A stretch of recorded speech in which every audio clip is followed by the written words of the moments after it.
前回のあらすじ。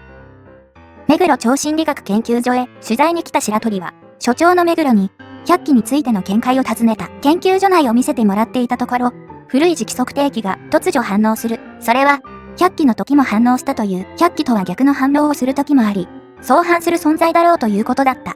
研究所を離れ、新聞社で、引用修験道場へのアポイントを取り、取材へ向かった。道場の中に入れてもらったところだったよね。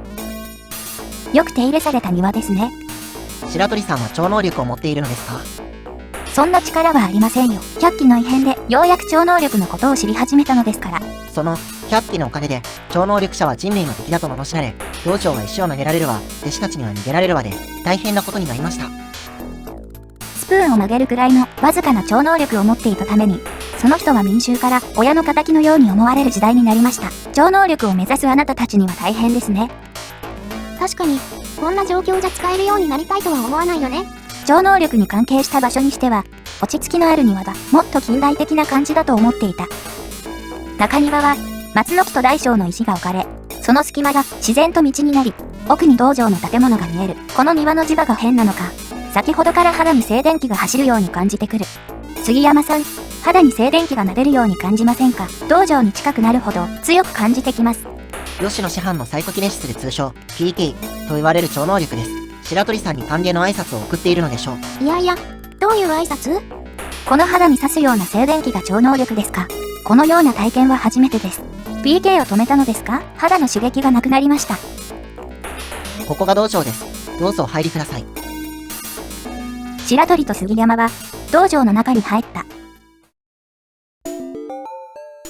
東日新聞の白鳥です。恐ろしい超能力をお持ちのようで、むやみに使うと反感を買う恐れがありますよ。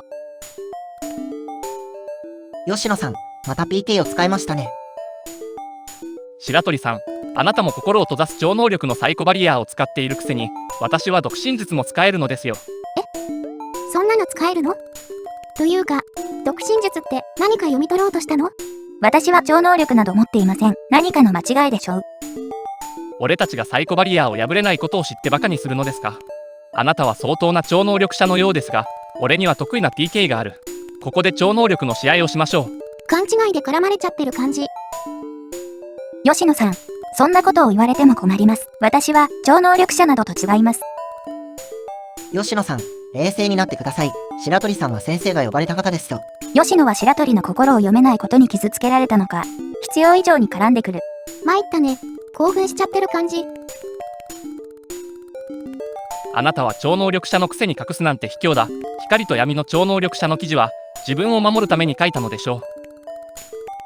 道場の奥から体格の良い男性が現れた。東日新聞社の白鳥です。吉野さんが何か勘違いされて困っています。吉野の精神力は未熟だが、杉山、お前まで冷静さを失ってどうしたのだ？白鳥さんのオーラをなぜに見なかった？オーラ？白鳥さんのオーラですか？普通の状態の時の形ですか？白鳥さんのバリアは超能力で作られたものとは違うのですか？白鳥さんのバリアは得意体質によるのかもしれない。吉野、お前より強い超能力者はいくらでもいる。それを妬んでいてはいつまでたっても本物の超能力者になれないぞ。ってことは、何らかのバリアがあるのは確定なの？まあ心を読まれないのは助かるかな。白鳥さん、あなたは天性的に超能力を持って生まれたのです。修行を重ねればすごい超能力者になれる可能性があるのですよ。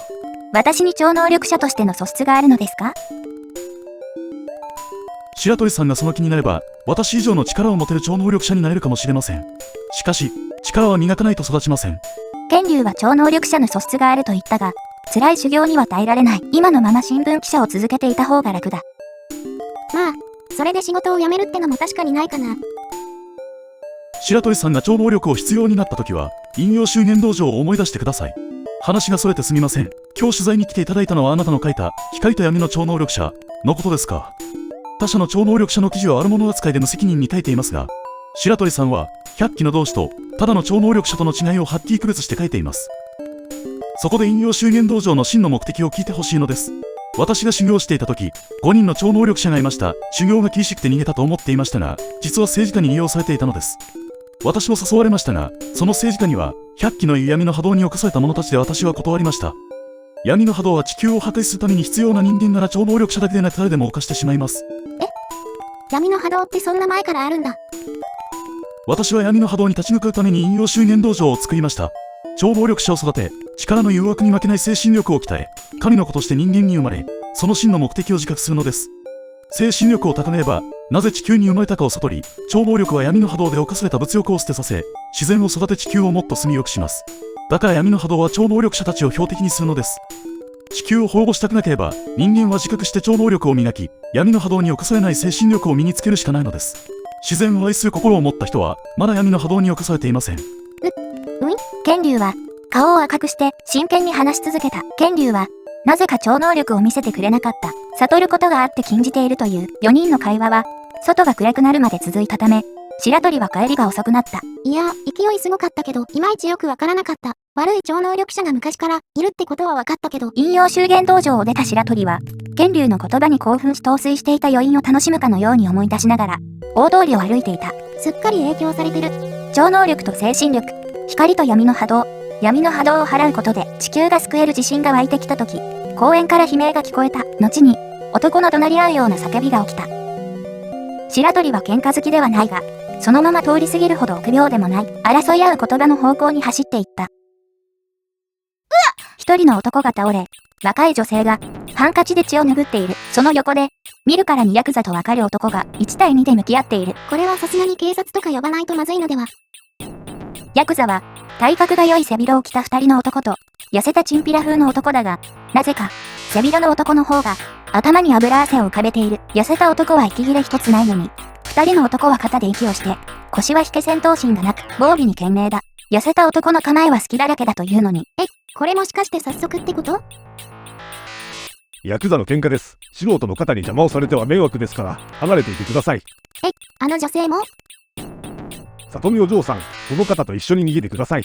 小沢は俺たちがここで食い止めますから。せっかく来たのだから帰るのか、ゆっくり見物してな。なんとか逃げないと。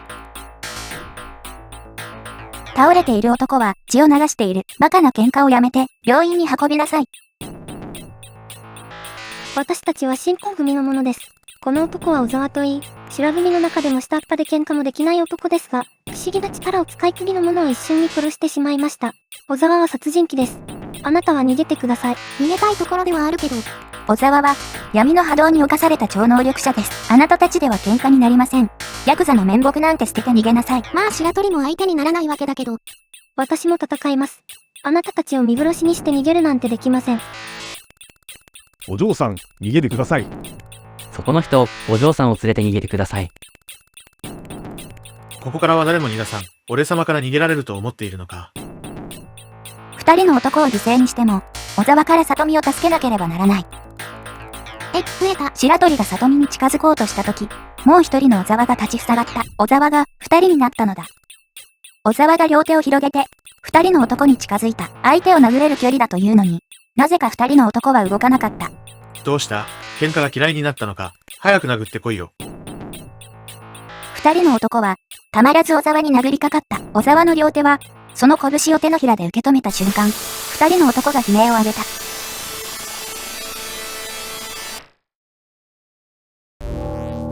2つの顔面から血が噴き出すように溢れ出た時には、2人とも地面に倒れもがくこともなく、息を止めていた。これは逃げないとまずい。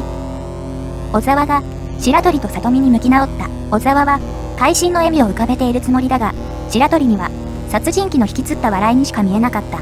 小沢の超能力は、吉野師範の PK より強力な殺人 PK だ。瞬間移動の力も持っているから逃げることも戦うことも無理だ。積んでるんじゃないのこれ。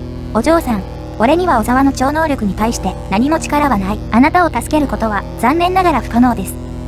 キャー、違う。いや、そんな死に方するのは嫌です。助けてください。俺様の超能力、超振動を見て驚いただろう。手に触れた人間は体内の血が沸騰して楽にメイドに行けるのだ。お嬢さん、死ぬのが嫌なら白組まで一緒に来てもらおうか。お嬢さん、小沢の言う通りにしなさい。無駄に命を捨てることはない。白組なんかには行きません。新婚組を白組の配下に置いて、悪事を広げようとするのは許しません。一緒に来たくなければ、ここで死んでもらうしかないな。新恋組はいずれ組長が病死して、白組の配下に入ることになっている。修羅組は、超能力の力で組を拡大しようとしている小沢のような超能力者が集まれば暴力国家ができてしまう。ヤクザが力を持った人間を集めてるのか。お父さんを殺すというのですか。あなたたちは何を企んでいるのか知りませんが、生きて恥をさらすくらいなら死を選びます。そんなに死にたきゃ、殺してやる。体を小沢の手に掴まれなければ倒すチャンスがある。あるかな。顔を殴る。足で蹴る。回し蹴り。と倒したら。あれ？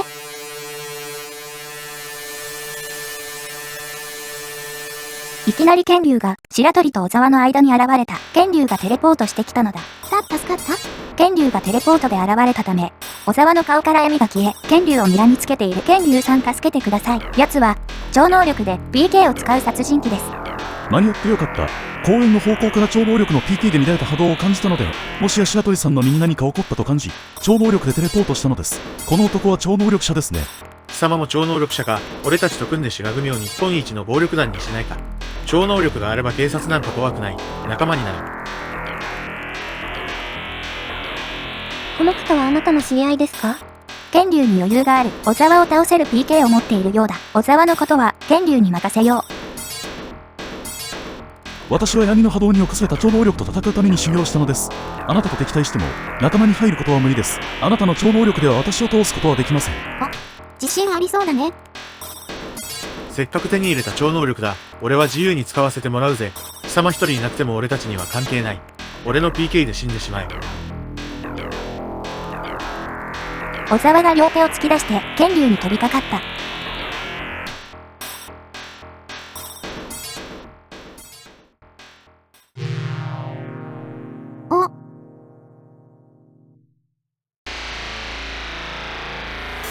うわ。小沢は剣竜に触れる前に10メートルくらい後ろに吹き飛ばされた。小沢が立ち上がり近づこうとした時、またもや剣竜の PK が走り、小沢を地面に転がした。指揮将、覚えていやがれ。この次会った時は俺様の PK で血を吹き出させてやる。逃がしちゃうのは怖いけど触れないと捕まえるのは難しいしな。超能力を磨いていてよかった。東条の師範たちなら敗れていたかもしれない。助かりました剣竜さん。危機一髪で殺されるところでした。剣竜さんの超能力を初めて見せていただき、超能力には精神力が必要だと悟りました。白鳥さん大丈夫ですか？こちらのお嬢さんはどなたですか？私は新婚組の組長の娘で諸星里美です。今朝、白組から電話で白組の配下になれ、断ると新婚組を壊滅すると言われ、断りました。白組に超能力者がいるなんて。いるというか、あの感じだと集めてるよね。それで小沢が里美さんを、それに3人も人が殺されたのですか？警察に連絡して、白組を取り締まってもらえば安全です。そう、かな。白組には小沢の他に超能力者がいるようですが、大丈夫でしょうか？私、超能力者が怖くなりました。小沢は殺人の指名手配で動けなくなります。警察は、私が連絡しましょう。警察が来るまで、ここで里美さんと待っています。里美さんのお父さんにも連絡してください。社に連絡しなければいけない。公園の隅に電話ボックスがありましたので、連絡してきます。白鳥は、里見を剣竜に任せて、公園の外にある電話ボックスから警察と東日新聞社に連絡をした。10分後の深夜の公園は、ライトが舞い、報道関係者でごった返した。今回はここまでにしておきましょうか。とりあえずは助かったけど、彼女、また狙われるよね。暴力団が超能力者を集めているようですから、警察がどこまで有効なのかわからなくなってきますね。それでは、次の動画でまたお会いしましょう。またね。